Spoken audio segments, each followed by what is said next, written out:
bonjour ou bonsoir, selon l'heure à laquelle vous nous regardez. Je suis chroniqueur audio et animateur de podcast à l'ODJ Media, et j'ai le plaisir de vous lire fidèlement une chronique signée Hafid Fassifiri. Aujourd'hui, nous abordons un sujet d'une extrême gravité, les récentes frappes israéliennes sur l'Iran, et leurs conséquences potentielles sur l'échiquier géopolitique mondial. C'est une véritable déclaration de guerre que ce bombardement intensif de l'armée israélienne sur l'Iran, avec la mort du chef des gardiens de la révolution ainsi que 6 experts nucléaires et des hauts dignitaires du régime pris pour cible par Tel Aviv. Dans la nuit de jeudi à vendredi, 200 chasseurs israéliens ont effectué des frappes sur l'Iran, atteignant des centaines de cibles, au moment où la Maison-Blanche entamait des pourparlers avec Téhéran. Le chef des Pasdaran, les gardiens de la révolution, a été tué au cours de cette nuit, ainsi que 6 experts nucléaires et des hauts dignitaires du régime pris pour cible par Tel Aviv. Si le général Solami, chef des Pasdaran, a été tué au cours de cette opération, Téhéran a affirmé que les infrastructures nucléaires de Natanz et les installations pétrolières de Tibriz notamment n'avaient pas été endommagées. Chose confirmée par l'Agence internationale de l'énergie atomique qui a conseillé à Tel Aviv de ne pas prendre le risque de provoquer des dégâts sur le programme nucléaire iranien.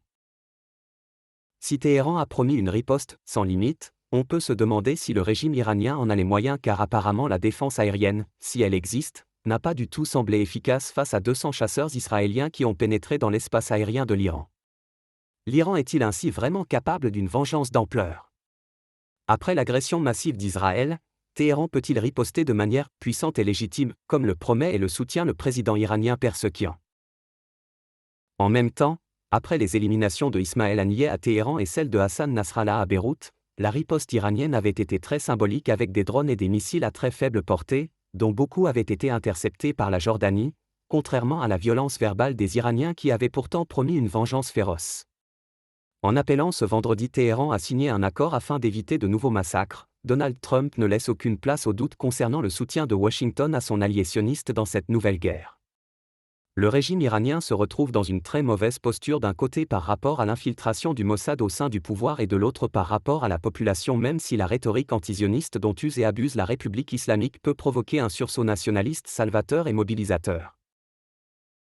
Ainsi, après la bande de Gaza, les frappes régulièrement assénées par Tsahal au Liban et en Syrie, Netanyahou, qui vient d'échapper à une dissolution du Parlement et une chute de son gouvernement, a ouvert un nouveau front avec la menace d'une nouvelle guerre.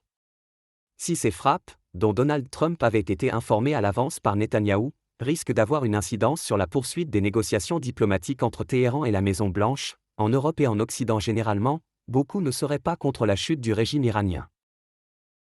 La fin du régime iranien. Il reste juste à savoir si l'administration Trump était d'accord pour ces frappes, si elle a donné son aval et son feu vert ou si Netanyahou a pris la Maison-Blanche de vitesse et de court afin de saborder les négociations en cours, au risque d'une escalade incontrôlable dans la région. Mais, en appelant ce vendredi Téhéran à signer un accord afin d'éviter de nouveaux massacres, Donald Trump ne laisse aucune place au doute concernant le soutien de Washington à son allié sioniste dans cette nouvelle guerre. La Maison-Blanche a, par ailleurs, déclaré espérer que les bases américaines dans le Golfe ne seraient pas prises pour cible et que le Pentagone devrait en assurer la protection et la sécurité. En attendant, l'Iran est-il vraiment capable d'une vengeance d'ampleur et d'une riposte d'envergure? La carte majeure que peut utiliser l'Iran, ce serait de fermer le détroit d'Ormuz afin de mettre à mal les intérêts américains liés au pétrole, nonobstant l'appui et le soutien que la Russie et la Chine pourraient amener à Téhéran sur cette question. En attendant, la réunion prévue à Oman ce dimanche semble compromise et l'Iran pourrait se retirer du traité de prolifération des armes nucléaires. Vers une guerre globale? Pour le moment, les aéroports de Téhéran et de Téhéran ont été fermés et le président français a convoqué un conseil de défense en préparation d'une guerre globale qui devrait précipiter la chute de la République islamique d'Iran. Et cette guerre pourrait être de courte durée et se résume à des opérations ciblées, y compris contre les plus hauts responsables et dignitaires. Maintenant, en conclusion, le glas a-t-il sonné pour le régime des mollahs? Merci de nous avoir écoutés jusqu'au bout. Cette lecture fidèle de la chronique de Hafid Fassifiri vise à respecter scrupuleusement chacun de ces mots. Restez connectés pour notre prochaine chronique, toujours sur l'ODJ Media, pour mieux comprendre les grandes mutations du monde.